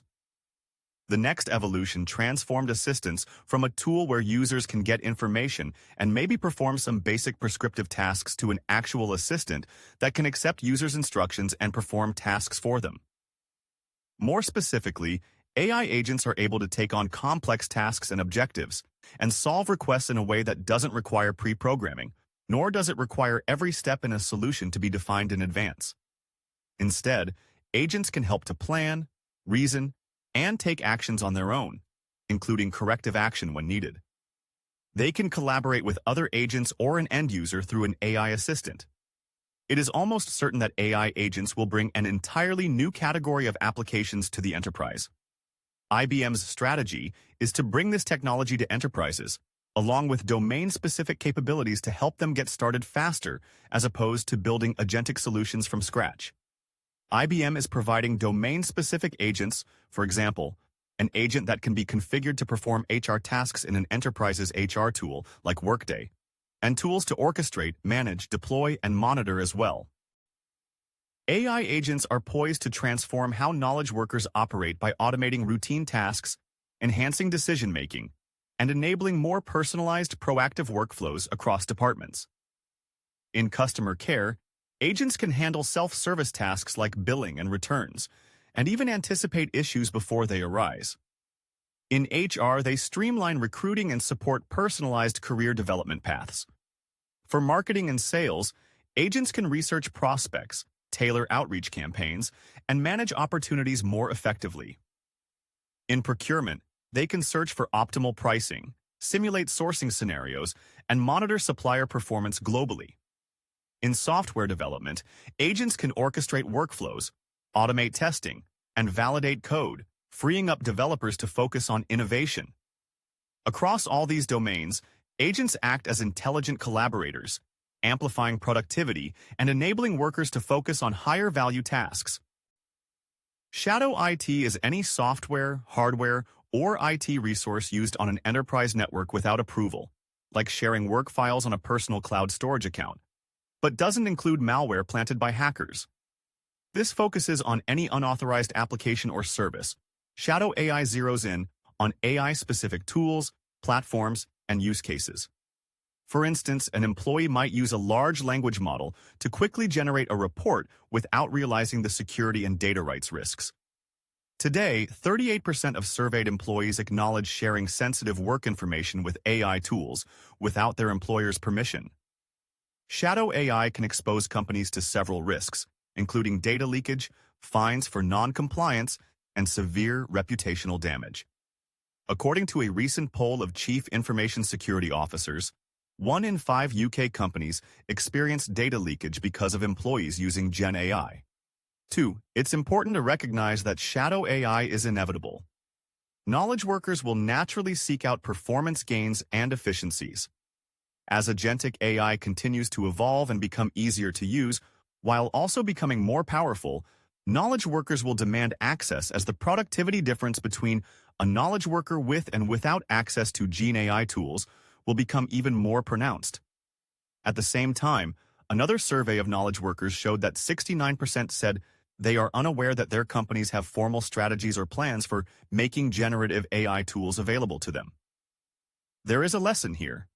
In the same way, shadow IT proliferates Excel spreadsheets, which function as a means and data that runs businesses. Shadow AI is inevitable, especially if knowledge workers aren't given the tools they need to maximize their productivity. This is an extra incentive for organizations to adopt AI agents and generative AI tools. The main goal is obviously productivity. But there's an added benefit of avoiding the risks of shadow AI, like data breaches, security vulnerabilities, non-compliance with regulations, and reputational damage. AI has become a strategic priority, with 75% of executives ranking it among their top 3 investment areas. It's already embedded across business functions, from HR and finance to IT and customer service. But many enterprises are struggling to realize its full potential. In fact, only 25% report achieving a significant return on investment. This shortfall stems from fragmentation. AI is often deployed in silos, disconnected tools, function-specific agents, and one-off automations that address individual pain points but fail to drive enterprise-wide transformation. For instance, one team might use a chatbot for benefits questions, while another builds a separate workflow automation for supplier onboarding, with no shared knowledge, tools, or governance between them. The shift toward AI agents offers a path forward, but also introduces new complexity. Enterprises are now envisioning ecosystems where hundreds or even thousands of agents operate across the organization, developed using different platforms and frameworks, sourced from vendors or internal teams. To deliver real value, these agents must be deeply integrated with enterprise systems, interoperable across domains, and accessible through a unified experience, whether embedded in applications or through natural language interfaces. Yet, most AI agents today lack this level of integration.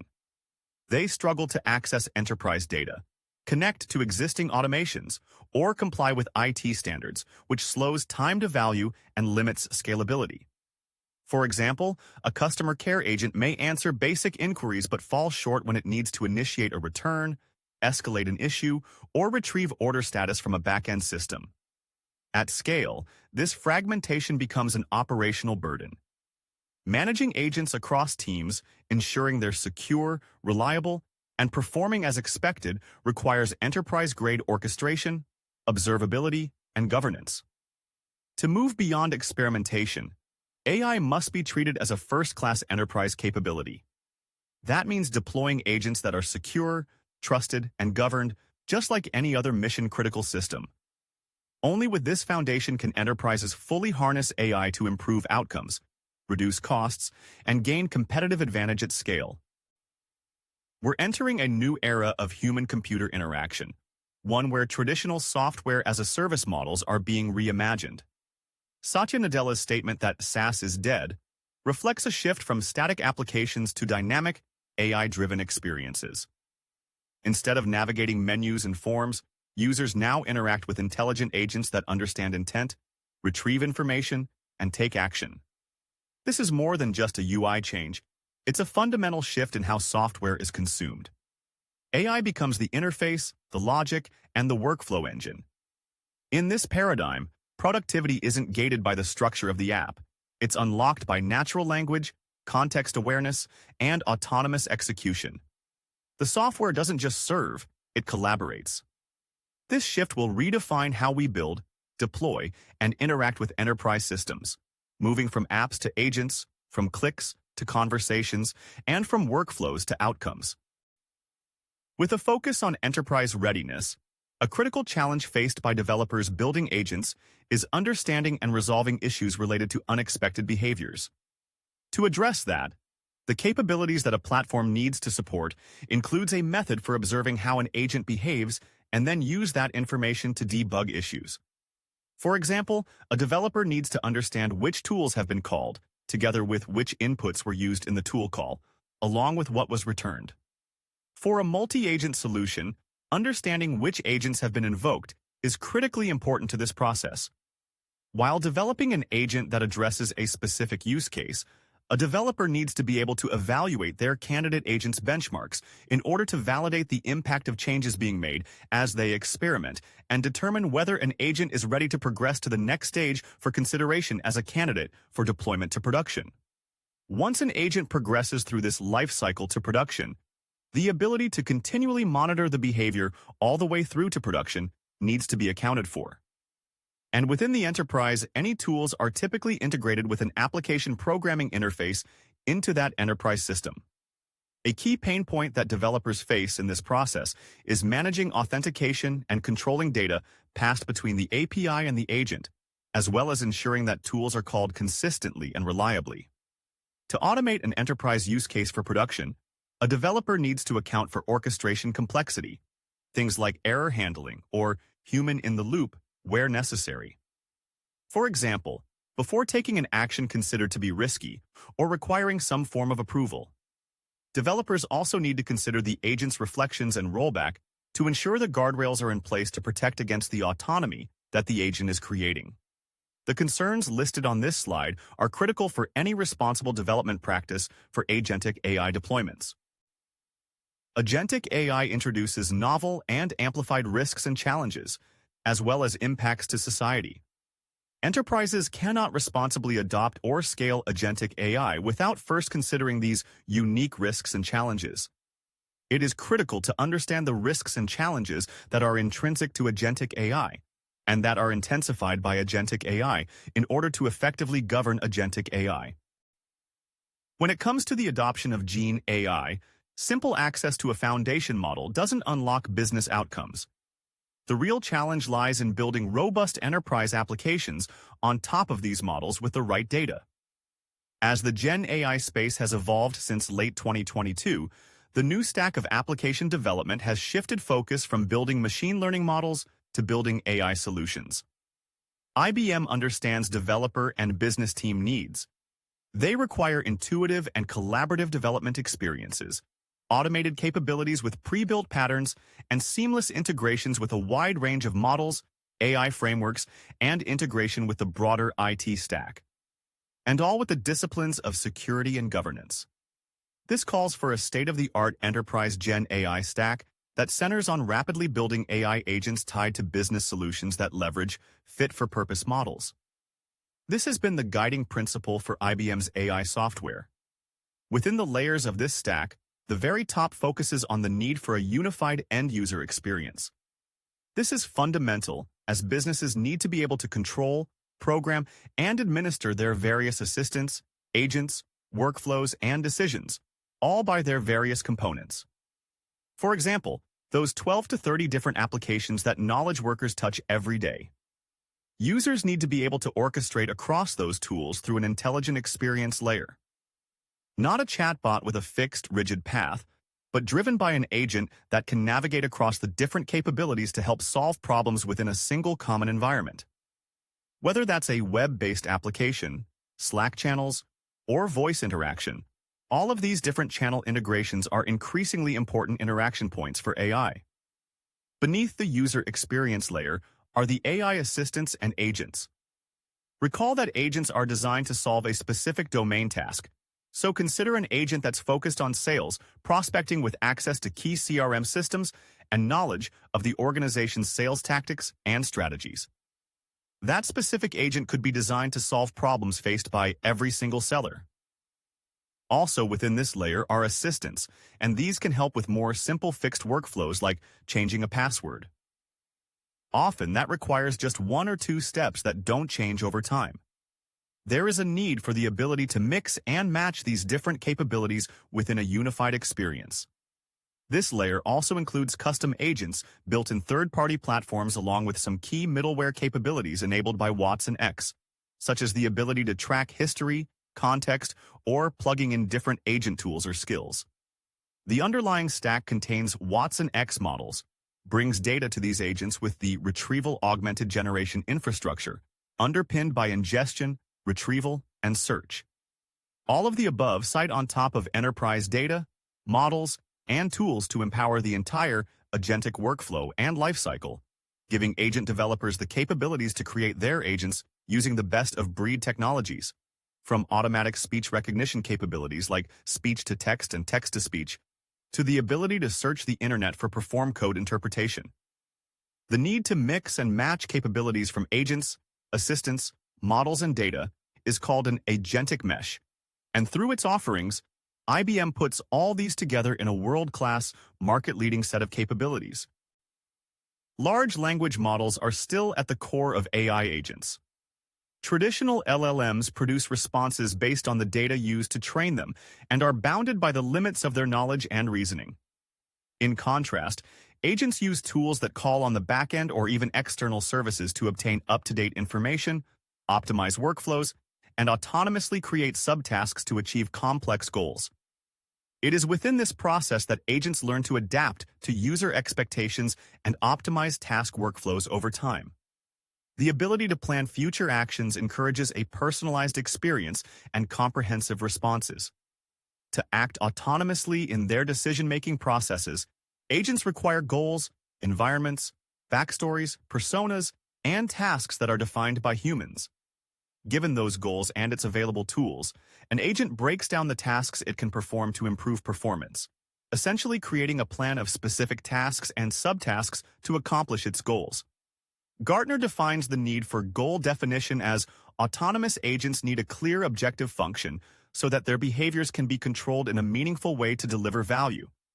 The tasks autonomous agents can perform, such as verifying the output of a model before inputting it into another model, can control model output and automate complex business processes based on human intent. But this can only be achieved with a clear objective function. Today's agents base their actions on the information that they perceive and often lack the knowledge that is needed to tackle all of the subtasks within their goal. To remedy this, they use tools that they've been given access to. These might be external datasets, web searches, APIs, or even other agents. Typically, an agent has access to various tools. These tools have some basic characteristics: name, input, and most importantly, output in JSON format, so the LLM can read and use it in some output schema. They're the input instructions, in essence, a prompt. However, in the agentic AI case, this can be a rather complex set of instructions that the application provides in addition to the raw prompt. There is the role of the caller, which may determine what tools are available. Unlike a simple retrieval augmented generation or LLM prompt, an agent requires memory because it iterates based on tool calling and interaction with other agents, users. It needs to remember the context and other information as it goes through its thinking and iteration process. The output from the LLM is not returned directly to the user. It is usually handled by a parser to format the output, for example, into some tabular format or in graph. The parsed output is usually passed to an orchestrator, which may return the result, or the orchestrator may decide to call an extra tool or redirect the result back to the same or different LLM to further process. The orchestrator the outcome from the agent back to the user. Programming an AI agent starts with selecting the right foundation, a large language model that performs well on reasoning benchmarks and responds effectively to chain-of-thought prompting. These models are better at breaking down complex tasks into logical steps, which is essential for agents that need to plan, make decisions, and interact with tools. Chain-of-thought prompting helps the model reason through problems instead of jumping to conclusions, making it more reliable for multi-step tasks. Choosing a model with strong reasoning capabilities ensures your agent can handle ambiguity, adapt to different contexts, and execute tasks with precision.